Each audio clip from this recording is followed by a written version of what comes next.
কেমন আছেন? আল্লাহ রাখছে কোনো রকম। খাওয়া দাওয়া নাই? এখনো খাই একটু নাই। জোরে কথা বলতে হবে। সকাল থেকে খাই নাই তো এজন্য মুখ দিয়ে কথা বাইর হয় না। তাই নাকি? দিনকাল কেমন কাটতেছে তোমার? এই দুঃখে কষ্টে যাইতেছে। কেন এত কিসের দুঃখ? দুঃখ এখন বাবা বিয়ে করে চলে গেছে, যদি ইনকাম করার মানুষ না থাকে কষ্টে দিন যায়।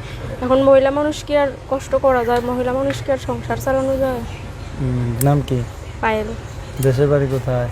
দেশের বাড়ি জামালপুর। 01306 332674 01306 332674 এটা হলো নাম্বার নাকি? হ্যাঁ। দর্শকদের কিছু বলার আছে? দর্শকদের বলবো আমি অনেক কষ্টে করে প্রতিবেদন আইছে, যদি কেউ বিয়ে শাদী করো পাশে থাকো তাহলে ফোন দিও, আর না হলে শুধু এমনি টাইম পাস করার লেগে কেউ ফোন দিও না। আচ্ছা,